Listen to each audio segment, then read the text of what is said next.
Young liberals, gripped by delusions, fueled by a propagandized media, are basically demonstrating that they are essentially children. What if this, all of this, is a simulation? I mean, it's a crazy idea, but what if it is? And if there are multiple simulations, how come we have to be in the one where Donald Trump becomes the Republican nominee for president?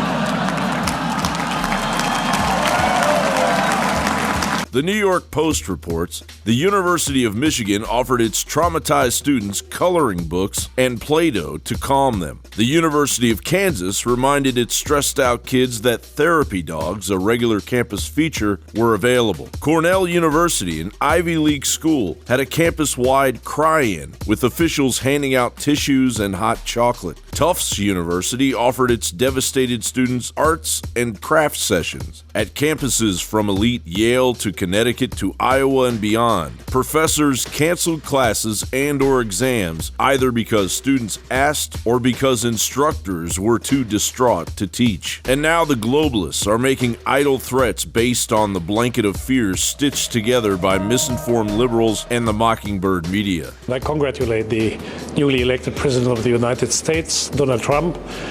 This is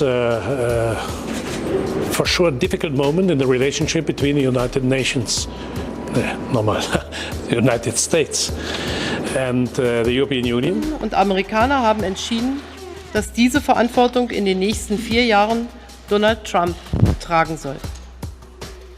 Deutschland und Amerika sind durch Werte verbunden.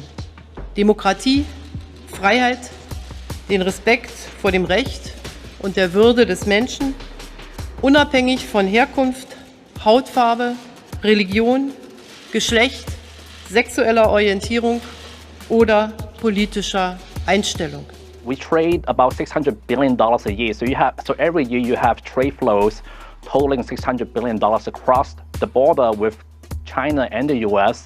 And so if that flow ever gets interrupted, a lot of people are going to be out of jobs. On Mr. Trump and what he would do, he's going to work with everyone. And you say how can you bridge the rift? I think, Chris, that we ought to realize that where we may disagree politically and ideologically, people have far more in common in this country than they may realize when they're in the heat of the political battle.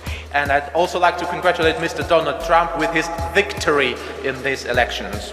Но Россия готова и хочет восстановления полноформатных отношений с Соединенными Штатами.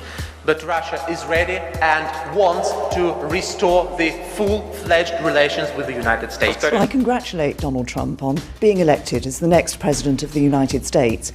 Britain and the United States are and will remain strong and close partners on trade, security and defence. We have a long-standing and enduring special relationship which is built on our shared values of freedom, of democracy and enterprise. And I look forward to working with President-elect Trump to ensure that we can maintain the security and prosperity of our two nations in the future. David Rothkopf, your reaction to what the British Prime Minister said? I think it was a fairly predictable reaction. These reactions after an election tend to be anodyne.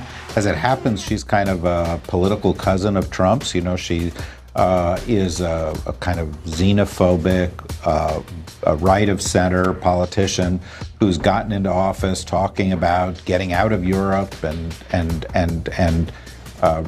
attacking refugees. Donald Trump is the president-elect, whether liberals like it or not. He will enter the Oval Office to preside over a country that was deeply divided by community organizer Barack Obama, not Donald Trump. Trump will roll his sleeves up to rebuild the infrastructure of the American economy destroyed by Bill Clinton, George Bush, and President Obama, not Donald Trump. Trump will be faced with a mass migration of displaced refugees fleeing the war-torn countries thrown into chaos by Obama and Hillary Clinton, not Donald Trump.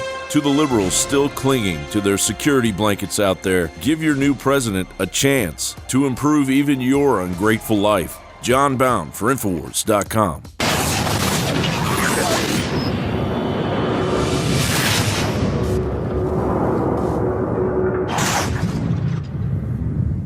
Look, I'm not going to sit here and say, see, I told you so, that communist Chinese-style net censorship was coming to the web, because it's already here. It's being announced. The way you keep the internet open and free is you get involved more than ever.